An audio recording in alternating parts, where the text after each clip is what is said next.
నందు ప్రియమైన సహోదరి సహోదరులకు క్రీస్తు పేరిట మీ అందరికీ నా వందనాలు తెలియజేస్తున్నాను.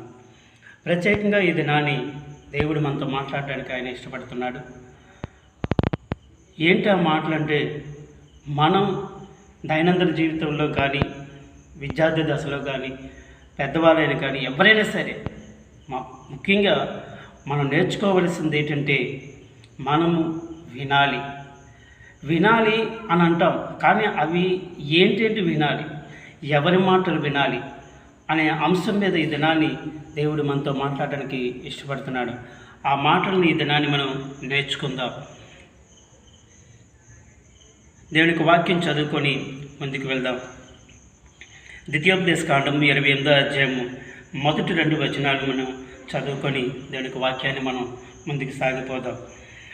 నీవు నీ దేవుడైన యెహోవా మాట శ్రద్ధగా విని నేడు నేను నీకు ఆజ్ఞాపించుచున్న ఆయన ఆజ్ఞలన్నిటినీ అనుసరించి నడుచుకొనిన ఎడల నీ దేవుడైన యెహోవా భూమి మీదనున్న సమస్త జనముల కంటే నిన్ను హెచ్చించును.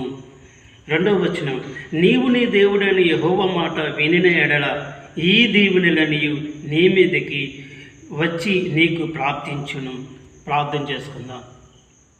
మాకు అత్యంత ప్రేమ కనికరింగల యేసయ్యా నీకు వందనాలు.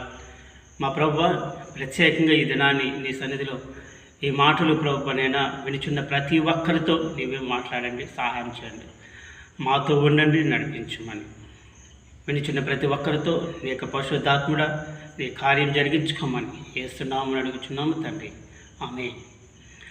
ప్రియమైన దేవుని బిడ్డలారా, మనము ఏమి వినాలి? ఇందులో మొట్టమొదటిగా మనం వినవలసింది ఏంటంటే, దేవుని మాట వినాలి. దేవుని మాటలు మన జీవితంలో భద్రంగా మనం వినాలి. దానివల్ల మనకు అనేకమైన మేలులు దాచి దేవుడు ఉంచాడనే దేవునికి వాక్యం సెలవిస్తుంది. అందుకోసమే ద్వితీయోపదేశకాండం 28వ అధ్యాయంలోని మొదటి వచనంలో అంటాడంటే, నీ దేవుడని యెహోవా మాట శ్రద్ధగా విని నేడు నేను నీకు ఆజ్ఞాపించుచున్న ఆయన ఆజ్ఞలన్నిటిని అనుసరించి నడుచుకున్న ఎడల నీ దేవుడైన యెహోవా భూమి మీద ఉన్న సమస్త జనుల కంటే నిన్ను హెచ్చించును అంటున్నాడు. ఎందుకంటే మనము దేవుడి మాటలు విని విడిచిపెట్టే వారి కాకుండా విని దాని ప్రకారంగా మనం జీవిస్తే దేవుడు గొప్ప కార్యాలు చేస్తాడని దేవుని వాక్యం ఈ దినాన్ని మనకి సెలవిస్తుంది. అందుకోసమే ఇర్మియా గ్రంథంలోని ఒక చక్కని మాట ఆయన సెలవిస్తున్నాడు. ఇర్మియా 22వ అధ్యాయము 29వ వచనం అంటాడంటే, దేశమా దేశమా దేశమా యెహోవా మాట వినుమా అంటున్నాడు. దేశం అంటే ఏంటి? ఎవరు?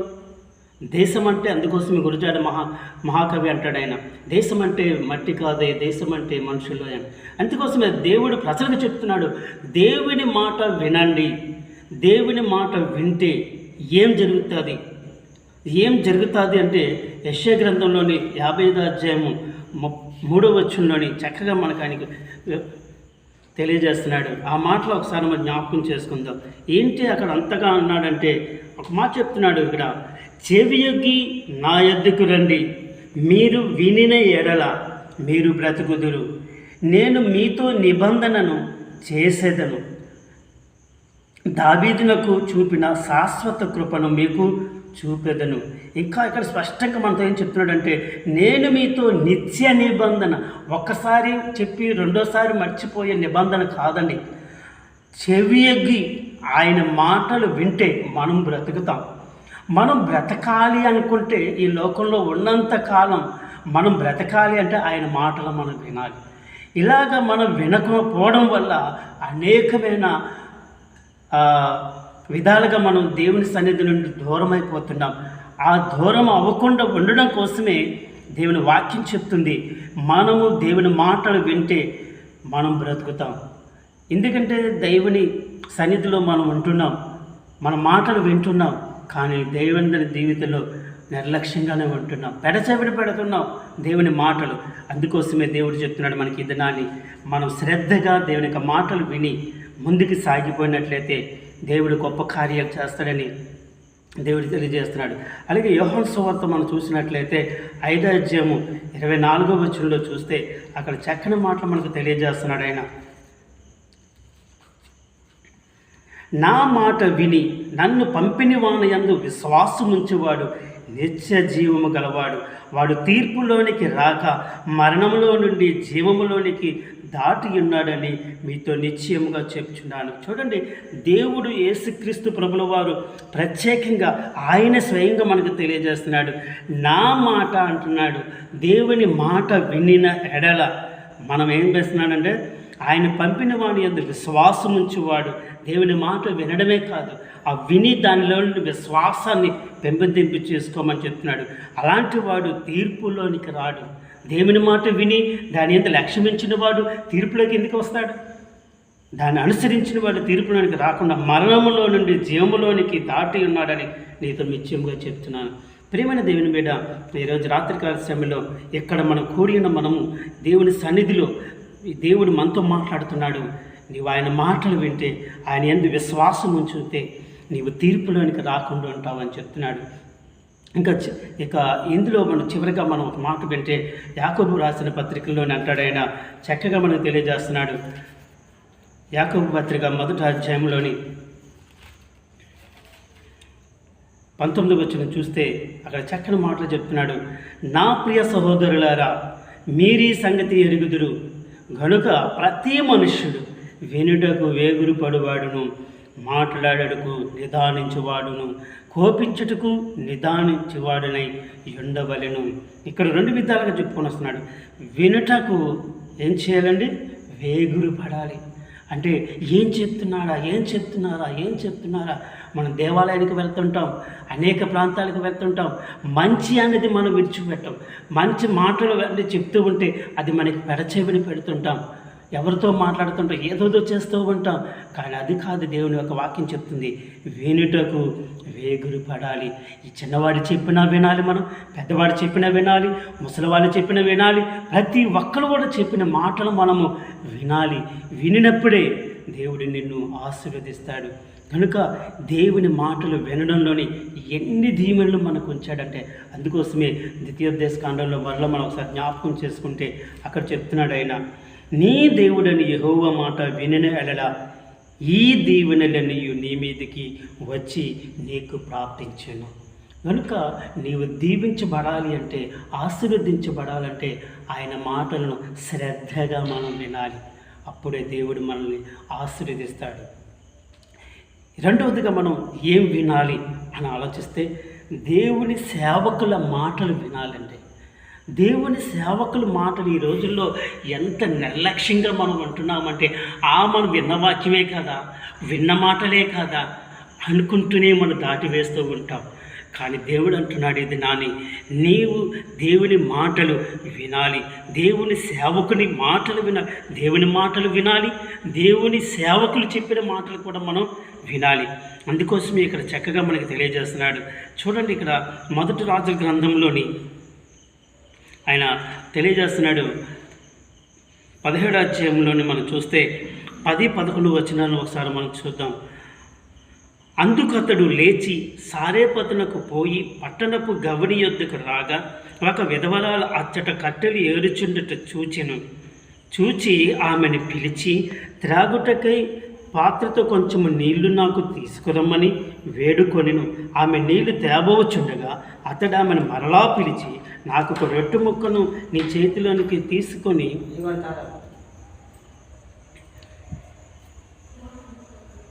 రమ్మని చెప్పాడు. ఎందుకంటే అక్కడ మనం గమనిస్తుంటే దేవునికి వాక్యం చెప్తుంది, మనకి ఎంతగా స్పష్టంగా తెలియజేస్తుందంటే, దేవుని సన్నిధులు, దేవుని సేవకులు ఒక విధవరాలతో దేవుడు మాట్లాడిస్తున్నాడు. స్పష్టంగా చెప్తున్నాడు, అమ్మా నీ దగ్గర నీళ్లు తీసుకుంటా అన్నాడు. ఆమె దగ్గర అదే ఉంది. తర్వాత ఇంకేమంటాడంటే, ఆమె దగ్గర ఉన్నాక మళ్ళీ చెప్తున్నాడు, రొట్టె ముక్కను నాకు తప్పకుండా నాకు తీసుకుంటా అన్నాడు. అయితే ఎంతగా అక్కడ జరిగిన మన యొక్క సందర్భం చూస్తే కరువు దేశంలో వెలియతాండం చేస్తుంది. సేవకుడు వచ్చాడు, దేవుడు పంపించాడు. దేవుడు చెప్పిన రీతిగా ఆమె దగ్గరికి వెళ్ళి అక్కడ చెప్పిన రీతిగా ఆయన మాట్లాడుతున్నాడు. అయితే అక్కడ ఆమె చేసిన దానికి ఇక్కడ 14వ వచనంలో మనం చూస్తే చక్కటి మాటలు మనకు కనబడుతుంది. భూమి మీద ఉన్న భూమి మీద యెహోవా వర్షము కురిపించే వరకు ఆ తొట్టులో ఉన్న పిండి తక్కువ కాదు, బుడ్డిలో నూనె అయిపోదని ఇశ్రాయేలు దేవుడిని యెహోవా సెలవిచ్చుచున్నాడు అని చెప్పి ఆ యొక్క విధవరాలతో ఏలియా భక్తుడు సేవకుడు తెలియజేస్తున్నాడు. అయితే దాని ప్రకారంగా మనం ఆలోచిస్తే 16 వచనంలో చూస్తే యెహోవా ఏలియా ద్వారా సెలవిచ్చిన ప్రకారము తొట్టులో ఉన్న పిండి తక్కువ కాలేదు, బుడ్డులో ఉన్న నూనె అయిపోలేదు. చూడండి ఎంత ఆశీర్వాదం! దేవుని మాట, దేవుని సేవకుని మాట ఆ యొక్క విధవరాలు విన్నది. ఆమె ఒక్కతే కాదండి. ఆ 17 వచనంలో చూస్తే అటు తర్వాత ఆ ఇంటి యజమానురాలైన ఆమె కుమారుడు రోగి ప్రాణము వదిలినంత అయిపోయింది. అయితే ఇవన్నీ కూడా ఏంటంటే ఎందుకు ఈ మాటలు చెప్తున్నాడంటే దేవుడు ఆ సమయంలోని, ఆ దేశంలోని అక్కడున్న వారందరూ కూడా, ఆ ఇంటి వారందరూ కూడా ఆహారం తీసుకోగలిగారు. కారణం దేవుని సేవకుని యొక్క మాటలు వినడం వల్ల. మాటలు మనం అనుకుంటాం అనగానే అయిపోతుందా, జరిగిపోతుందా అనుకుంటాం. కానీ దేవుని సన్నిధిలో విశ్వాసంతో మనం అడిగితే, విశ్వాసంతో మనం వింటే, మనం గ్రహిస్తే, దేవుని సేవకుల మాటలు మనం గ్రహిస్తే దేవుడు గొప్ప కార్యాలు చేస్తుంటాడు. అయితే మరొక సందర్భం కూడా దేవుని సన్నిధిలో దేవుని సేవకులు ఈ చెప్పిన మాటలు ఆపదలో కూడా చెప్తుంటారు. ఆ ఆపదలో చెప్పే మాటలు కూడా మనం చాలా చక్కగా మనం విని గ్రహించినట్లయితే మనం అనుకుంటాం, ఈయనకేం పని పాటలేదు, ఈయనకి గట్టు మీద ఉంది కాబట్టి ఏమైనా చెప్తానంటే, ఎక్కడ సేవకుడు అలా కాదు, వారితోనే ఉన్నాడు. చూడండి 22 వచనంలో చూస్తున్నాం. అపొస్తలుల కార్యగ్రంథం 27 అధ్యాయంలో 22 వచనం మనం చూస్తే, ఇప్పుడైనను అంటాడు ఇక్కడ, ఇప్పుడైనను ధైర్యము తెచ్చుకొనుడి, మిమ్మను వేడుకొనుచున్నాను, ఓడకే కానీ మీలో ఎవని ప్రాణమునకును హాని కలుగదు. నేను ఎవనిని సేవించుచున్నాను, ఆ దేవుని దూత గడిచిన రాత్రి నా యొద్ద నిలిచి, పౌలా భయపడకు అని చెప్పుకొని వచ్చాడు. ఎందుకంటే దేవుని మాటలే చెప్తారు దేవుని సేవకులు. కష్టాలు వచ్చినప్పుడు, ఇబ్బందులు వచ్చినప్పుడు దేవుని యొక్క సేవకుల మాటలు మనం వినాలి. అయితే ఇక్కడ ఏమంటాడంటే 25-26 వచనంలో అంటాడు, కాబట్టి అయ్యలారా ధైర్యమును తెచ్చుకుని నాతో దూత చెప్పిన ప్రకారము జరుగునని నేను దేవుని నమ్ముచున్నాను. అయినను మనము కొట్టుకుని పోయి ఏదైనా ఒక దీపం మీద పడవలసి ఉండునని చెప్పాడు. అయితే మనకి అపాయం రాదు, ప్రాణాపాయం రాదు, ఏమీ అవ్వదు. వాడ వదిలేసిపోద్ది, కానీ ప్రాణాపాయం అంటూ రాదు. అందుకోసము మనము దేవుని సన్నిధిలో మాకు క్షేమంగానే ఉంటాం. చూడండి, ఆపద వస్తుందని చెప్పేసి పారిపోవద్దు అనట్లేదు, నిరాశపరచట్లేదు. పౌలు భక్తుడు ఎంత చక్కగా చెప్తున్నాడంటే, దేవుని మాటలు, దేవుని సేవకుడి మాటలు మనం ఆపదలో కూడా మనల్ని ఉత్తేజపరుస్తుంటాయి. కనుక అటువంటి రీతిగా మనం దేవుని సన్నిధిలో ఉన్నట్లయితే, దేవుని సేవకుని మాటలు మనం విన్నట్లయితే దేవుడు నిన్ను నన్ను కూడా దీవిస్తాడు. అందుకోసం మనం ఈ 2 మాటలు మనం ధ్యానం చేసినట్లయితే దేవుడు రానున్న రుణాల్లో నిన్ను నన్ను మనలందరినీ కూడా విడిచున్న మిమ్మల్ని అందరినీ కూడా దేవుడు బహుగా ఆశీర్వదించి నడిపించునుగాక. ప్రార్థన చేసుకుందాం. మాకు అత్యంత ప్రేమ కనికరం గల యేసయ్యా, నీకు వందనాలు నైనా. ఈ సమయంలో ప్రభువా, నేను ఈ మాటలు వినిచున్న ప్రతి బిడ్డతో నీ మాట్లాడండి, మహిమ పొందండి, ఘనత పొందమని నేనే దీవునిచ్చి నడిపించి మహిమ ఘనత ప్రభావం పొందమని యేసు నామమున అడిగి వేడుకొంచున్నాం పరమ తండ్రి, ఆమేన్. మరొక చిన్న రిక్వెస్ట్ మీ అందరికీ ఏంటంటే, ఈ యొక్క వీడియోలు మీరు చూస్తున్న మీరందరూ మీ స్నేహితులకు పరిచయం చేయండి, షేర్ చేయండి. మీకు ఇష్టపడితే నేను లైక్ చేసి మా యొక్క ఛానల్ను సబ్స్క్రైబ్ చేస్తారని విజ్ఞాపన చేస్తున్నాను. Praise the lord.